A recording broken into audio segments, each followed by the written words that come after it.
Oi gente, tudo bem com vocês? Sou Gabriel Viriato e sejam bem-vindos ao primeiro vídeo sobre esse tema que agora eu vou começar a falar sobre, que é ser católico e ser gay, e sobre religião e orações e a liturgia diária, e enfim, 2023 chegou cheio de novidades e então bora lá pro nosso primeiro vídeo deste canalzinho lindo. Bom, acho que pra falar sobre ser gay, ser católico, eu acho que tenho que falar da minha experiência com Deus, né? Da minha experiência com a religião, como que eu cheguei nessa religião e como foi todo esse processo de me descobrir enquanto homem gay, depois se perceber dentro de uma realidade religiosa, não necessariamente a religião em si, mas as pessoas que constituem essa religião, sabe? Eu entrei na igreja desde muito novo. Fui batizado, acho que com 7 anos de idade. Inclusive, se eu achar uma foto, eu vou colocar aqui no vídeo. E minha família, por parte de pai, sempre foram às missas de domingo e eu sempre acompanhei, né? Então, é uma família católica desde sempre. E eu entrei na catequese, como todo mundo entra. Quando você é criança, você vê a catequese como uma escola, né? Então você tem um pouco de resistência para querer ir para catequese. Então eu tive vários conflitos com meu pai, que, né, de certa forma me obrigava a ir para a igreja. E, enfim, depois eu fui entender que ele estava querendo me proporcionar o melhor que ele tinha por fé, por religião, né, por crença. E quando você cresce, você começa a ver as coisas de uma outra forma, assim, completamente diferente. E até que chegou a minha crisma. Porém, na minha crisma, quando a gente vai fazer a crisma, você já tá na adolescência, né? E então já tava vários conflitos assim externos, vários conflitos que é normal da adolescência. Um grande porém, que era o seguinte: ser gay dentro de uma igreja que fica numa região periférica, né?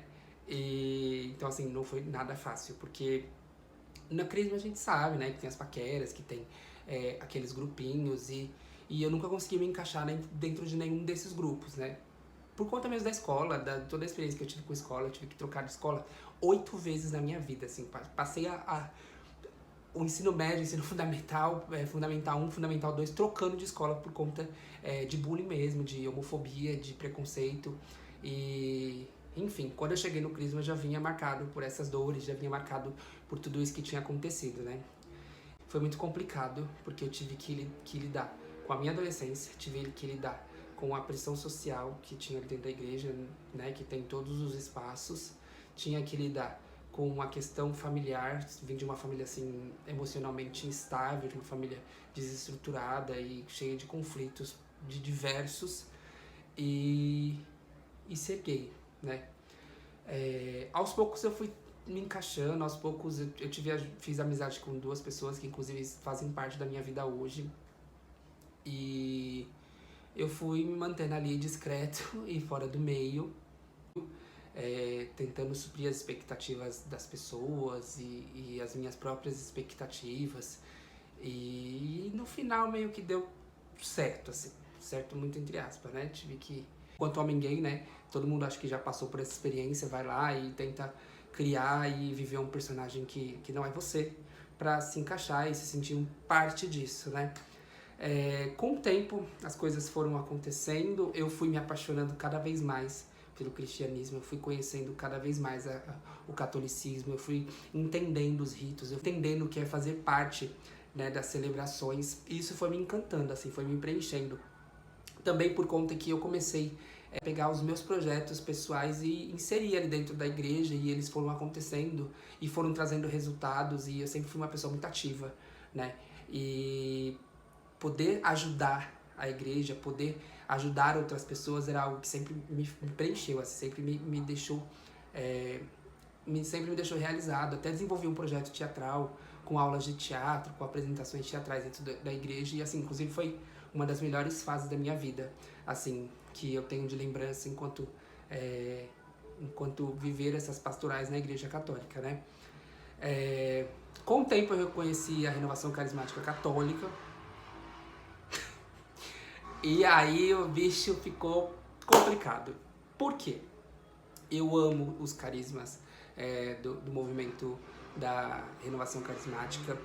Eu amo aquela energia, eu amo a fé das pessoas, eu amo a alegria em louvar a Deus, em agradecer, em festejar. Eu amo a união que se tem ali dentro daqueles grupos. Porém, tem uma questão que, pelo menos, foi um dos lugares que eu mais me senti desconfortável por ser gay, foi dentro do movimento da renovação carismática católica, né? Por eles serem fervorosos, né? Tem até é meio que até tradicional falar que a renovação carismática, que eles são fervorosos, e eu acho que até tanto nos sentidos positivos quanto nos sentidos negativos, né? De acordo com as minhas experiências pessoais, assim. E aí, dentro desse movimento da renovação carismática, eu comecei a me questionar, a tentar me mudar quem eu era, a tentar mudar quem eu sou, a tentar mudar a minha verdade, né? Principalmente em relação a ser um homem gay. E por muito tempo foi bom, né? Por toda a experiência que eu tive com Deus, por tudo aquilo que eu vivenciei com colegas, com amizades, com pessoas que eu conheci, com coisas que eu participei e ajudei. Mas começou a fazer mal nesse outro sentido. Eu comecei a me machucar, eu comecei a me pressionar, eu comecei ir contra aquilo que era uma verdade na minha vida, que é uma verdade na minha vida. E eu comecei a sofrer, assim, internamente. Por fora, eu era uma coisa para as pessoas ali naqueles movimentos, continuando fazendo aquilo que eu já fazia nas pastorais, ajudando e participando, mas por dentro eu vivia esse grande conflito.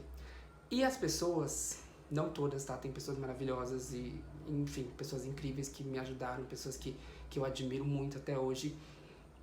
Porém, em todo lugar tem pessoas boas e pessoas ruins, e isso faz parte da sociedade, faz parte da vida. Porém, tinha pessoas que, ao invés de ajudar, atrapalhavam muito, né? Infelizmente, eu vejo que as pessoas, às vezes, utilizam a fé, a religião, para tentar justificar os seus próprios preconceitos, né? E eu passei muito por isso, assim. Inclusive, um dos líderes em um dos movimentos que eu participei fazia isso constantemente, né? Utilizava os carismas, os dons do Espírito Santo para poder ficar jogando preconceito, pedindo mudança das pessoas, nesse sentido assim, bem direto, tá? Bem específico, falando que tinha pessoas que tinham relações sexuais desviadas e teria que se transformar, porque Deus, sabe assim, usando o nome de Deus para justificar uma coisa que não tinha nada a ver e enfim, né? Eu lembro até uma das situações que a gente estava num grupo de oração e chegou uma mulher lésbica, assim, bem aparente, assim, ela tinha um estilo assim muito próprio, muito chique, muito elegante. E aí, na hora que ela entrou, tipo, muitas pessoas começaram a olhar pra ela, encarar ela no meio do grupo de oração, tá? E do nada o líder começou, tipo, fazer profecias pra aquela mulher. E foi muito chato, assim, porque era nítido que ela tinha ficado desconfortável, era nítido que ela tinha ficado se sentindo assim, sabe, assim, mal. Quem não se sentiria, né? E isso aconteceu também comigo em alguns momentos, tipo, bem explicitamente. Enfim. E aí, pouco tempo depois, né, eu fui amadurecendo, eu já tava dentro da igreja, assim, ativamente, assim, participando de todas as pastorais, ajudando na liturgia, fui catequista, tive o grupo de teatro, fui coordenador dos coroinhas e dos cerimoniários na igreja. Depois de muito tempo, assim, intensamente, uns 5 anos, se eu não me engano, eu fui me sentindo deslocado. Eu senti que eu estava ali, porém eu não estava mais, né? E aí foi um momento que eu falei, não, se eu continuar do jeito que eu estou aqui, eu vou ser uma pessoa infeliz e eu não sei para onde eu estou indo, não sei o que eu estou fazendo, né?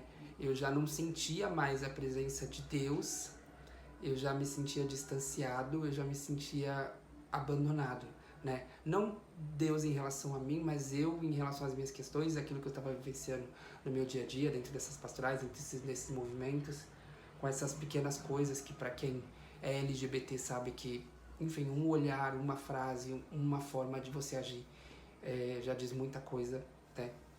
E eu falei, não, eu vou dar um tempo, eu vou me desligar e eu vou pensar em mim.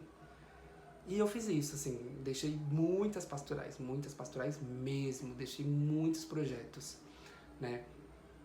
E não era pelas pessoas em si, não era pelos movimentos em si, mas era porque eu precisava me encontrar, eu precisava entender o que estava acontecendo comigo, porque senão eu não seria mais eu, né? Eu já não me enxergava jamais, eu já não me percebia mais dentro dessa realidade. E foi o que me transformou a minha vida, assim, da noite pro dia. Eu não perdi a experiência com Deus, assim, acho que nunca eu me afastei de Deus, né? Eu parei de ir em alguns lugares para evitar situações desconfortáveis, para evitar passar por coisas que eu já havia passado e para parar de me judiar, para parar de me fazer sofrer, entende? Mas eu nunca deixei de amar a Deus, eu nunca deixei de fazer as minhas orações diárias, eu nunca deixei de rezar o meu terço e ter esse contato, essa intimidade com Deus, né? Porém a gente sabe, né? Quando você sai da igreja assim, as pessoas não estão nem aí. Para elas você foi pro mundo, para elas você é do demônio, para elas você não serve mais, para elas você não vale mais o que você come, né? Isso é muito ruim, inclusive. E foi isso, assim. E hoje, né, assim, tem muita coisa ainda nesse meio aí que, de acordo com dias, eu vou falando aqui pra vocês. Hoje eu voltei a ir na missa, eu voltei a ter as minhas orações mais intensas, eu voltei a rezar mais, né? Não que eu havia parado, mas eu estou agora eu estou agora rezando mais, né? Estou agora buscando mais a Deus. E com isso veio esse grande desejo de falar sobre as minhas experiências, de falar sobre as minhas reflexões em relação à religião, em relação à minha fé, em relação à minha intimidade com Deus, porque eu tenho certeza que isso pode ajudar outras pessoas, sabe? E então, se você é LGBT, se você, de alguma forma, se você hoje está passando por isso em alguma paróquia, em alguma comunidade, em algum movimento da Igreja Católica, saiba que você não está sozinho, né? Eu, quando passei por tudo isso, eu achava que eu estava sozinho, que eu era o único que estava passando por algo do tipo. E depois que eu me afastei para me perceber, para me enxergar, para me encontrar, eu descobri que não, que existem diversas outras pessoas, às vezes até com realidades mais difíceis do que a minha, né? E é isso. Então eu tô aqui agora para poder ajudar outras pessoas, né? E falar para você que Deus te ama, independente de qualquer coisa. Deus te ama como você é, Deus te ama da forma que você é e Deus te criou como Ele queria que você fosse, tá? Então saiba que você não está sozinho e bora lá. Vamos viver a nossa fé de acordo com a nossa verdade, de acordo com aquilo que a gente acredita ser a nossa verdade. E Deus, Ele não ama só quem está dentro da igreja, participando das pastorais ou está muito envolvido. Deus não ama só essas pessoas, Deus nos ama de forma geral. O amor de Deus é para todos, né? Infelizmente algumas pessoas esquecem disso. Então é isso, muito obrigado por ter ficado até aqui. Não esquece de curtir esse vídeo, mandar para outras pessoas que você acha que esteja passando por algo do tipo. E enfim, bora lá, gente. Muito obrigado e até o próximo vídeo.